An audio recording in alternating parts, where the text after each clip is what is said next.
Hi, I'm Danielle Bassoni with Vegging Out and About. Today we're interviewing Sherry Shrallow. She is a certified professional coach. She's a licensed clinical social worker, as well as a graduate of Cornell's plant-based nutrition program, which is a certification program. We're having her on today because she is an absolute model of what healthy, whole foods, plant-based food can do for your health. Sherry has had a horrific medical story that we're going to share with you. And as you can see, she is absolutely glowing with health now. And you would never believe that she's been through the things that she's been through. Welcome, Sherry. Thank you, Danielle. So nice to be here today. It's good to see you. And you absolutely just look like you're glowing with health. Are you you're feeling well? Oh, I'm feeling excellent. Have been for a long time now. Well, tell us your story. Tell us what happened. Sure. Well, we were living in Houston, Texas 5 years ago in 2010. And I had a very busy psychotherapy practice, and I was seeing people on the hour. And it was a normal day in November in 2010. I was just wrapping up, getting ready to go home and get ready for my next gig, which was to coach an executive women's group that evening. Mm-hmm. And all of a sudden, I was talking to a client on the telephone, and this terrible dizziness and sweat came over me. And I felt really lightheaded, and I somehow got off the phone, and I just remember passing out. And when I came to, I said, "Oh my God, I think I'm having a heart attack." And it was the weirdest sensation of all. I was like really nauseous, and I hadn't thrown up since like fifth grade. So I didn't even know what that was like anymore. So I got on the phone, and luckily I reached my husband, and I said, "Help me, and call 911. I'm having a heart attack." So he did, and I was very weak, and my door was locked in my office, and I knew that somehow I had to get off of my couch and scoot over to the door to unlock it so I could get the paramedics in. And I don't know how I did it, but I managed to get over there, and they arrived really quickly, thank goodness. Yeah, really. Really fast, and was having a heart attack. They gave me the aspirin right away and got me into the ambulance. Dale, my husband, was following us there. He had come from work, and he was there. Went over to the emergency room at one of Houston's finest hospitals, and everything was a blur. I don't hardly remember a thing except looking at this man who turned out to be a cardiologist and saying, "Please don't let me die." And he said to me, "Don't worry, we won't." Well, that promise was pretty much almost broken when we got into the cath lab, and they were inserting the catheter into my 99% blocked right coronary artery. Oh, my word. Yeah, and I was of normal weight, and I had exercised regularly. I ate what I thought was like a very heart healthy diet, similar to what's referred to as the Mediterranean diet. Mm-hmm. I was the last person that I thought this would ever happen to. But there I was in the cath lab, and unfortunately, I chose that very moment when that catheter was in my right artery to vomit on the table. And that action took that catheter and it dissected my aorta. Oh, my word. Yeah, so you've heard about people that have had that, like poor John Ritter, who succumbed to it very quickly. And that was what was happening to me.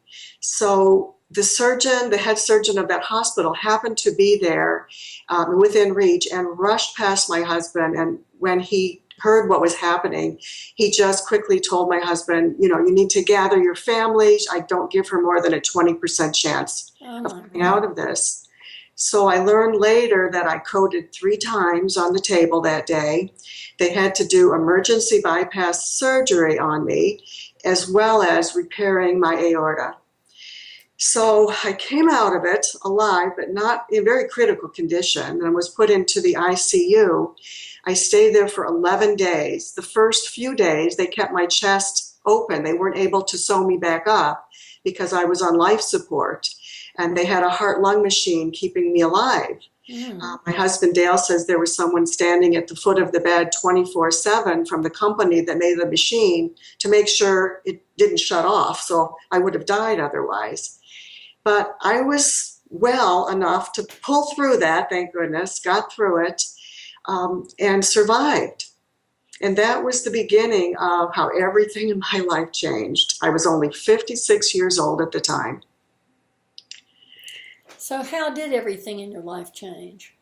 Well, I spent 3 months rehabilitating. I couldn't go to work. I was so weak. And I went to my cardiologist and I said, what can I do, to prevent this? And his only advice to me was, well, you can eat what you want, just lower your sodium intake. And I found in the rehabilitation program I was in, I was getting the same message. They were feeding me things like beef and chicken and eggs. And I said to myself, something's not right here. Mm-hmm. This doesn't make sense. I just had a heart attack. And they're loading me up with foods with cholesterol. Mm-hmm. So when I got home from the hospital and the rehab center, I started to read a book by Dr. Caldwell Esselstyn called Prevent and Reverse Heart Disease. And as I was reading it, I just remember saying to myself, oh my goodness, there's so much that I can do now Mm-hmm. to prevent this from ever happening to me again. And how come nobody told me about this? No surgeon, no cardiologist, no dietitian, nobody. So I read the book, and that very next day, I went into my kitchen and I cleaned everything out that I had. I gave away a lot of things to people who would eat those foods, like chicken and the turkey I had in the freezer, Mm-hmm. eggs and all the dairy products. And I started from scratch. And mind you, I had no one to teach me except myself. So when I was well enough, the next day, I got myself over to Whole Foods Market and spent, I think, 4 hours that day going up and down the aisles, reading every label to get things without oil and to get low sodium, low salt foods, Mm-hmm. and to stick to whole foods. And it took me 4 hours. And I'll tell you, it was really eye-opening because everything on that shelf had oil in it practically. So I was starting my education that day. And that's how it all started with me. You're echoing my own story in a lot of ways, Uh-huh. and of course the book that turned me on to it was the China study, and from the China study I was turned on to Caldwell Esselstyn's book. So Right. I'm sure you've read the China study as well. The China study, I watched Forks Over Knives. I Right. watched it many times since then. Yeah. All those things were just eye-opening events for me. So how and when did you start seeing results, and what were the steps that you took in embracing a whole foods plant-based diet? Well, there were recipes in Dr. Esselstyn's book. His wife, Anne, had a whole section of her heart-healthy recipes. So I started with those, and I picked out a few that I still make to this day. She has this wonderful lentil joes that are just so tasty. So I made those, and I found a few other things. I started small, and I think in your book, you talked about that you don't have to be a gourmet cook to start this process. Get a half dozen or so things that you like and just keep making them for a while and slowly add to your repertoire. And that's exactly what I did, Danielle. I started, as my husband said, I became the scientist in the kitchen. I was this mad scientist, always trying to create new dishes. Some were hits and some were, please don't ever make that again. But but eventually we came up with a good bunch of things that we eat to this day. And I love cooking, so that was a bonus for me because that's my therapy. I love to be in the kitchen. It's just quiet, contemplative time for me. So that's how I started. And then, of course, I started to find other places, other websites that specialized in low-fat, plant-based foods, no-oil foods. And then I started adding more. So it was just this process over time.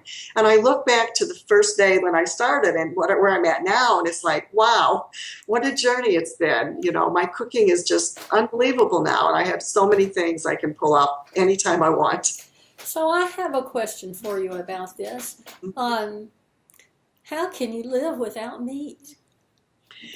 I was sort of mad about it at first. I liked meat. I mean, my husband hadn't eaten it in 30 years, but I had it occasionally.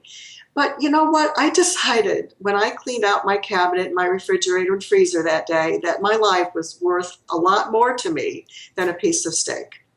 And so that's been my attitude all along. And now it's almost 4 years later. I don't even think about animal products. They're so off my radar. And not only are they off my radar, but I've become more conscious of the effect on the environment of eating those foods. And I don't want to hurt the environment. I don't want to hurt animals. I love animals. So I wouldn't eat my cat. So how could I eat a cow or a chicken? You know? I know. It's Of course, I said that with tongue in cheek, but do you find that meat is now kind of repulsive to eat, or do you still crave it? not at all. No, the craving went away I would say within a couple of months, not more than 2 or 3 months. It was just a readjustment of my taste buds. And boy, everything tastes really good when it's whole, I'll tell you. It's You just start to cleaner, appreciate it. fresher. It's clean. You never feel stuffed. You never feel sick after you eat. You just feel good. And you asked about, what happened to my cholesterol, what were the results? Boy, within a couple of months, my cholesterol went from 175 down to 105, which is amazing. It is. And cholesterol went down to like 48, and it has to be somewhere below 80. So the results are like immediate. And so it's so encouraging to know that you're feeding your body the foods that will prevent heart disease from reoccurring. And that's the beauty of eating this way and having had what happened to me. I'm not a victim. Yeah, that's right. And you become essentially heart attack proof. I did. Yeah. And you're able to exercise and incorporate exercise in with your healthy eating now too. Is that I've correct? always been an avid exerciser. I used to exercise 5, 6 times a week before my heart attack. Running, yoga, swimming. I mean, I did it all. Cross-country skiing. I was a very active person, and I still am today. But I have to say that I have embraced yoga as my primary way of expressing myself through exercise because it has such beautiful meditative effects on your body and on your soul.